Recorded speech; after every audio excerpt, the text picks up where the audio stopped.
what sort of chemical property? Basically, fundamentally, is the polarity, right? If two of us we have a similar polarity, then this we are very familiar with this chemistry principle. Light dissolves light. So this chemical, the partition rate in this particular station phase will be higher. is higher, right? So if I'm not polar, you're polar, so minimum interaction, so you will go away from me very quickly. So you understand this, then you know how to evaluate the different type of columns and make a problem. It all depends on the problem you're going to address. So what is the nature of the so-called chemicals you're going to study, the chemicals you're going to discover. Then you pick a particular type of column, right? Then you design an appropriate kind of interaction between these two. Hopefully, you will be able to separate them with this different type of interaction. Right?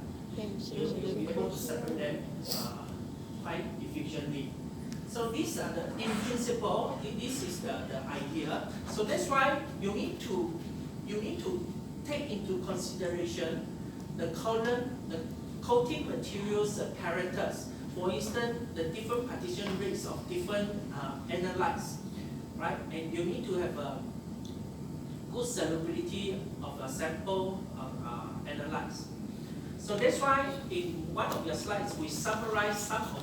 This is just a partial list of the different commercial columns. Commercial columns nowadays, this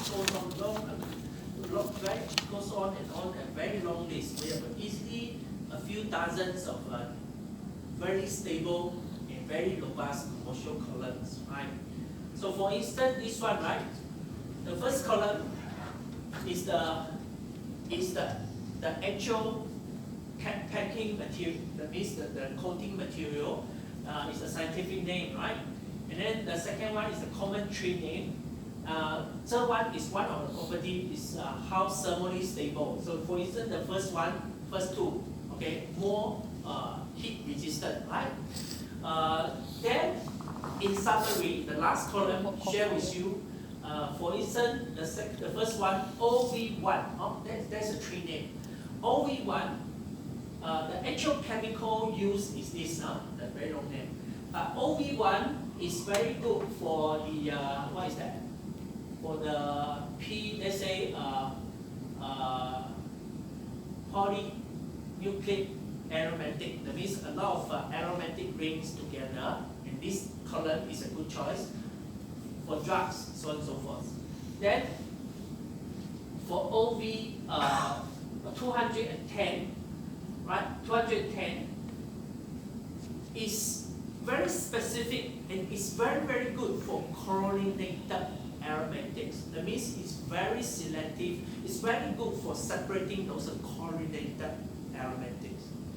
So chemists develop in very specific, a lot of different kind of applications. They develop a very specific kind of columns. So you can open up the product catalog and look at the property of the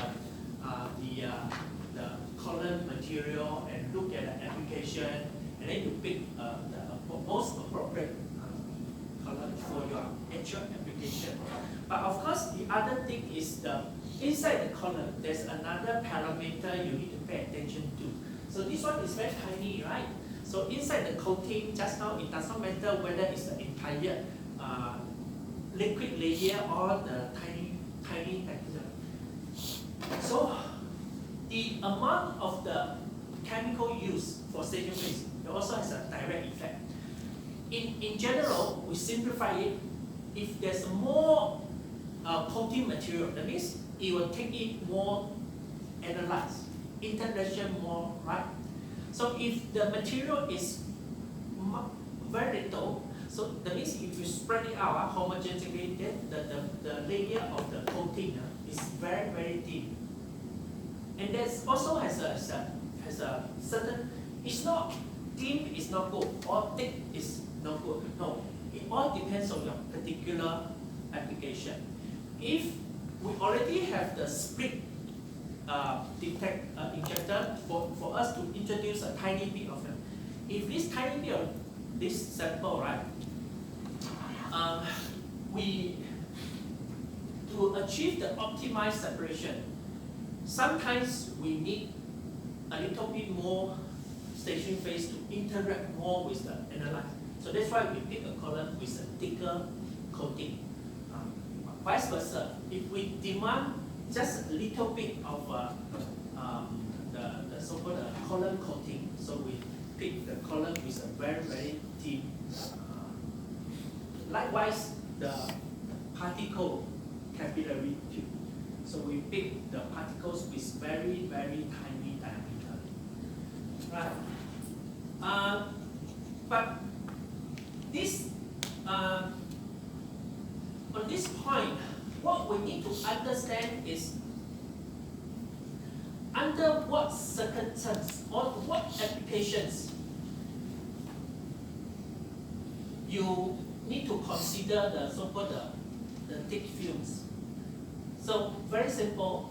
In general, if your target analytes are highly volatile, that means if you use a thick film, then much easier for you to do the separation. Because otherwise, the highly volatile compounds that comes in, right, you cannot retain them. They straight away go out. So you don't have enough time for you to achieve the separation. So that's why you use a lot more this stationary phase. So you will retain those highly volatile compounds. Right? So that is the idea. So basically, thick films will be able to increase the capacity of the column, and then it's useful for larger analyte volumes. In the contrary, that thin films is used for analytes with low volatility. Right? Okay, so with this discussion, can you think about two considerations when you need to choose GC column for your industry application? Exactly. Then what else? Temperature. Temperature. Huh? Okay, exactly. All these are correct, but we say two key. The way two key is, again, go back to the separation principle. First of all, we need to consider the nature of our analytes, how volatile it is, right? Then, based on, we just discussed, based on the how volatile it is, we can straight decide or select the very, very volatile compound. Then we really need to choose a thicker column, something like this. So volatility of your analytes, and then the polarity, right, is always the first you need to consider. So just now you talk about concentration, which is also correct. So how much of the analytes in so if the particular chemical structure you're going to research, you assume that you suspect it present in the product, but the amount is really, really at trace level. Then what can you do? What can you do? The instrument, the technique capability is fixed. Then what you can do is, right, this one is common sense. Then you introduce more because it just contains trace amount. So if I inject one mil is not enough, then I inject 5 times more. See whether I can pick up the signal, right? So that's the idea. So if this happens, so that's the reason that today we still keep the pack column. Sometimes we run out of solution. We have to introduce a lot of the actual product into the system. So that's why I cannot use this. I cannot use this. It cannot take, right? So I use a big pack column. So the amount of your analyte is also a key consideration. Not only two, a lot of considerations. This one help you to ask you to recall two important ones. Okay, we quickly move on to. I probably we need another 20 minutes to close today's session. So next section, right, we're going to move on to detector, right? We talk about mobile phase, you need to gas supply system, we talk about injector, we talk about column. Now, is another very, very important detector. Detector, as the name suggests, is the device help you to detect, pick up the signal, right? Understand that, hey, now that this chemical compound is here. But how can scientifically how is this possible? Usually, because all these instruments is electronic devices, so most of the things we need to convert it to electronic signals, then we can pick up. Nowadays there is a technology that is electronic device that pick up the electronic signals. So that's why detector is a device that can sense the presence of a chemical compound, right? Because we convert the information, we already convert the whatever chemical things into an electronic signal, then the device pick up the electronic signal, and then take the measurement. So that device is called detector. So in general, the electronic signal, right? So also for the electronic current is proportion to the amount of the chemical, right? The more chemicals present being detected by so it will result in a much stronger signal. So usually there's a relationship, proportional relationship between the current or between the electronic signal and so-called the amount of the substance present. So that is the very, very generic. That is a combination of chemistry and physics. We don't need to know the details of physics. We come back to chemistry, then we need to understand within the scope of our PIA, we know that when we apply a GC, gas chromatography techniques, right? So again, I reiterate and repeat again. These few major instrument components. When it comes to injector, there are two major types. One is the direct injector, one is the split injector. When it comes to column, there is two major types, tight column and capillary column. And you further divide capillary column, they are different like the WC over whatever, right? So, okay. Then come to detector. Again, there are more than one choice. We're going to introduce you three, right? It's not that there are only three. That's why today the technology is so advanced, the options, the solutions are multiple. So in terms of detectors, there are actually quite a number of useful detection techniques. We're going to focus on three of them. First one is called TCD, thermal, what is that? Thermal conductivity detector. Again, as the name suggests, that is based on a physical property, the thermal conductivity of a compound. And if last time you studied physics very hard, right? If you still remember, in fact, all chemicals, all compounds, all materials come with different and come with characteristic thermal conductivity properties. Even it's a tiny difference. So that's why the thermal conductivity is considered characteristic to that particular compound. So that's why, based on this principle, scientists design a detector.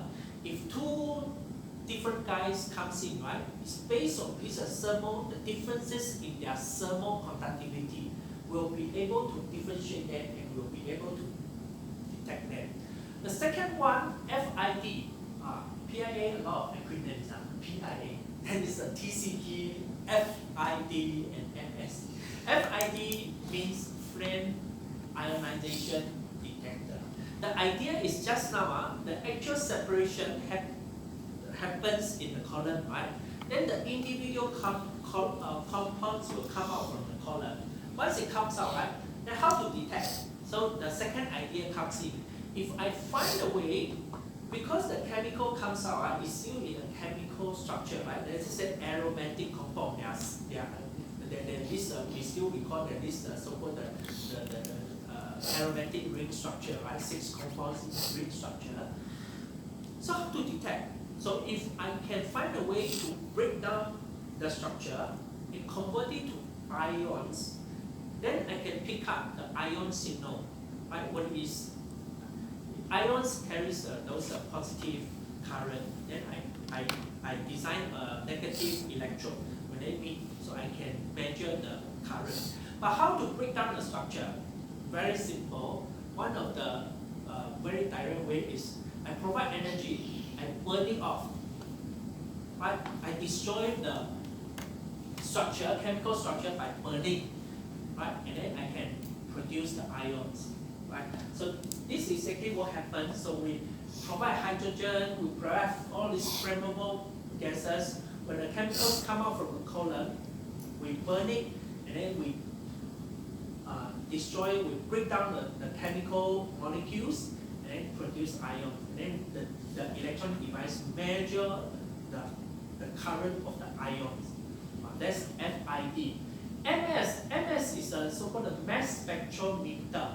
And this measurement is purely based on the mass of, so for instance, today in this room, each one of us with a very, very characteristic weight, the absolute mass. Let's say I'm 80 kilogram, you are 80.5, you are 75.5. So based on this difference in mass, then straight away we can recognize the compound. Alright? Then the details, I leave it to you, for you to go through it in more detail in your lecture notes. But I would like you to pay attention to 2 things. One is, you still need to go through the 3 different detection techniques. You need to think about it, and in general, you don't need to remember how this is designed, then later on you need to draw the so-called the diagram. No, all these are not required. You just need to understand the operation principles. Right? Why TCD can detect a chemical compound? You need to explain to me in a very simple manner the generic process. And this process sort of explains how a chemical compound can be detected by this technique. Likewise, FID, likewise